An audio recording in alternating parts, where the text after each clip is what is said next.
കളമശ്ശേരി ഫ്ളാറ്റിലെ കൊലപാതകത്തിൽ പ്രതിയുമായി പോലീസ് ഇന്നും തെളിവെടുപ്പ് നടത്തി. കാക്കനാടുള്ള പാറമടയിൽ നടത്തിയ പരിശോധനയിൽ കൊല്ലപ്പെട്ട ജെയ്സി എബ്രഹാമിന്റെ ഫോണുകൾ കണ്ടെത്തി. പ്രതി ഗിരീഷ് ബാബു അടിമാലിയിൽ കൊണ്ടുപോയി വിറ്റ സ്വർണം ഇന്നലെ കണ്ടെത്തിയിരുന്നു. കളമശ്ശേരിയിലെ ഫ്ളാറ്റിൽ കൊല്ലപ്പെട്ട ജെയ്സി എബ്രഹാമിന്റെ 2 മൊബൈൽ ഫോണുകളാണ് പ്രതിയായ ഗിരീഷ് ബാബു തട്ടിയെടുത്ത് നശിപ്പിക്കാൻ ശ്രമിച്ചത്. കാക്കനാടിന് സമീപം തെങ്ങോടുള്ള പാറമടയിൽ ഉപേക്ഷിച്ച ഫോണുകൾ വ്യാഴാഴ്ച രാവിലെ പോലീസ് കണ്ടെടുത്തു.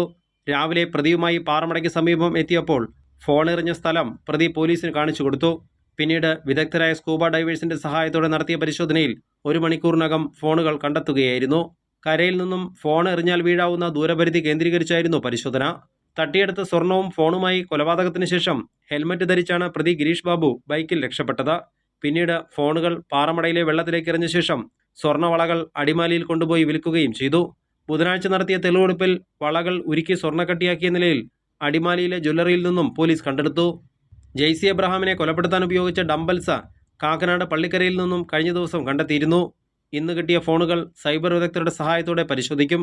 കൊലപ്പെടുത്താൻ ഉപയോഗിച്ച ആയുധവും നിർണായകമായ ഫോണുകളും കിട്ടിയ സാഹചര്യത്തിൽ കൊലപാതകം നടന്ന ഫ്ളാറ്റിലെ തെളിവെടുപ്പ് മാത്രമാണ് ഇനി ബാക്കിയുള്ളത്. നവംബർ 17-നാണ് കളമശ്ശേരിയിലെ ഫ്ളാറ്റിൽ റിയൽ എസ്റ്റേറ്റ് ബിസിനസ്സുകാരിയായ ജെയ്സി എബ്രഹാമിനെ കൊല്ലപ്പെട്ട നിലയിൽ കണ്ടെത്തിയത്. പോലീസ് നടത്തിയ ശാസ്ത്രീയമായ അന്വേഷണത്തിലാണ് മുഖ്യപ്രതി ഗിരീഷ് ബാബുവും കൂട്ടുപ്രതി ഖദീജയും അറസ്റ്റിലായത്. കൈരളി ന്യൂസ്, കൊച്ചി.